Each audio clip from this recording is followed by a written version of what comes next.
Political instability, हम कहते हैं शायद कल का दिन थोड़ा सा बेहतर होगा, लेकिन वो गुज़िश्ता दिन से ज्यादा बदतर हमें नजर आ रहा होता है। इसके साथ साथ हमारे इर्द गिर्द यानी हमारे पड़ोस में 3-4 कंट्रीज हैं, वहां पे क्या चीजें हो रही है, वो फर्क हमसे क्या है उनका, उनकी पॉलिसीज का, उनकी सोच का, इस पे भी कोशिश करेंगे बात करने की कि हिंदुस्तान ऐसा क्या कर रहा होता है, अफगानिस्तान ऐसा क्या कर रहा है, ईरान क्या कर रहा है, चाइना क्या कर रहा है, हमसे जो अलग हुआ 1971 में बांग्लादेश क्या कर रहा है। पाकिस्तान में ऐसी चीजों के बाद से मिर्ची ना लगे ऐसा तो हो ही नहीं सकता, क्योंकि चाहे पाकिस्तान हो चाहे भारत के अंदर, विश्व किसी कोने के अंदर रहने वाला जो एकदम रेडिकल जिहादी तबका है, उसके लिए सिर्फ और सिर्फ कोई व्यक्ति मुसलमान तभी तक है जब तक वो हिंदुओं के बारे में बुरा भला कहता रहे, जब तक यहूदियों के बारे में, दुनिया के बारे में बुरा भला कहता रहे, भारत की टीम के हारने पर जश्न मनाए, जब कुछ पाकिस्तान करे, कुछ तालिबान करे, कुछ कहीं बॉम्ब ब्लास्ट हो जाए भारत में तब जश्न मनाए, अलग अलग जो जनरल बिपिन रावत जी का जब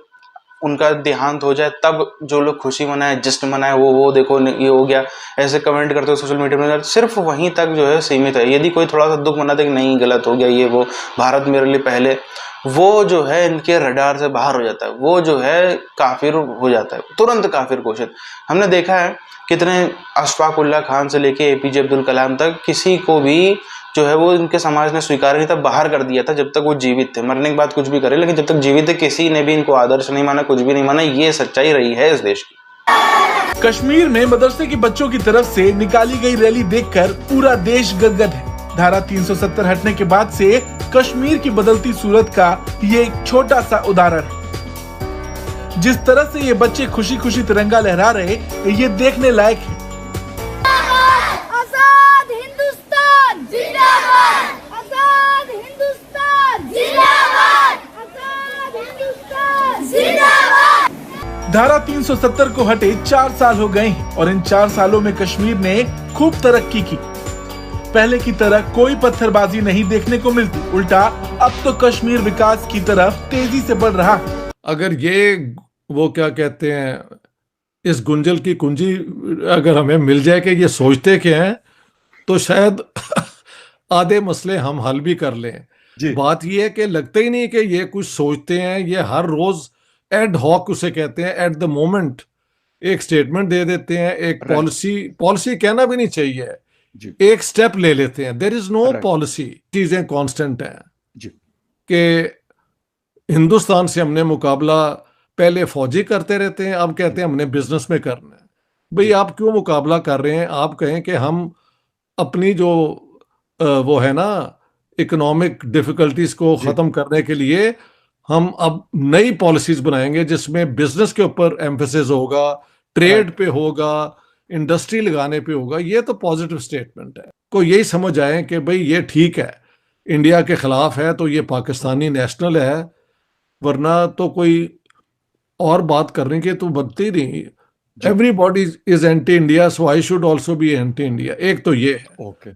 दूसरा, जब आप यू आर इन डिफिकल्टी तो कोई इस्लामिक कार्ड प्ले कर दें, बिल्कुल, या जाते जाते अगर आपने कुछ नहीं किया तो कोई और इस्लाम का काम करते हैं। जैसे सेनेट वालों ने जाते जाते एक नया कानून बना दिया है, whenever in trouble use the Islamic card. ये वो है कि अभी सेनेट इतने साल और क्या करती रही, कुछ भी नहीं।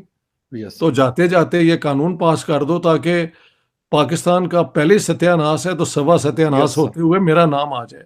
इनको कोई ख्याल नहीं है। ये हैदरी साहब कौन है? मैं तो पहली दफा नाम सुन रहा हूँ। जेयूआई के सीनियर लीडर्स में से हैं सर, अब्दुल गफूर हैदरी। गफूर हैदरी साहब जो हैं, उन्होंने और क्या अचीव किया है? वहां पे मैंने लोगों को प्रैक्टिकली अपने अपने जो भी है उसके अंदर इन्वॉल्व देखा है। मतलब कि कैसे बच्चों को एजुकेशन देने पे बहुत जोर है। गरीब से गरीब लोग जो हैं वो कोशिश करते हैं कि बच्चों को एजुकेशन मिले, क्योंकि उस एजुकेशन के जरिए कई बहुत क्या कहते हैं सिंपल बैकग्राउंड के, मॉडेस्ट बैकग्राउंड के लोग आगे आ रहे हैं जी। तो एजुकेशन पे बहुत इंटरेस्ट है, और अपना कारोबार अगर किसी के पास है उसको बढ़ाने में बहुत इंटरेस्ट है। वो पॉलिटिक्स है। But basically Narendra Modi was claiming कि हम इंडिया को अगले 2-3 साल में इकॉनमी नंबर 3 बना देंगे। तो उनका एम्फेसिस सोशल डेवलपमेंट पे, इकोनॉमिक डेवलपमेंट पे, एजुकेशनल डेवलपमेंट पे आपको नजर आएगा, और वो कामयाब भी नजर आते हैं। मैंने तो आपको बेशक। बताया। अब जी। आप बांग्लादेश चले जाएं, जी वहां पे उनका कमाल ये है कि सबसे गरीब इलाका होता था। बिल्कुल। तो हम कहाँ रह गए हैं? हम वही डिफेंस और गौरी मिसाइल बना लिया और ये बना बाबर लिया, गौरी और वो खालिद क्या नाम है, किदवाई खालिद साहब, टैंक है। हाँ खालिद, वो उस थिंक टैंक वालों ने कि हम यहाँ बम गिराएंगे वहां गिराएंगे। मैंने कहा यार किदवाई साहब ने पूछो कि अगर हम गिराएंगे तो वो क्या गिराएंगे। कहते हैं कि वो आसिम मुनीर साहब ने बड़े कोई कहा है कि हम इकोनॉमिक डेवलपमेंट करेंगे, ये करेंगे। बातें तो ये बहुत खूब करते हैं, अमलन क्या होगा अभी डोंट नो।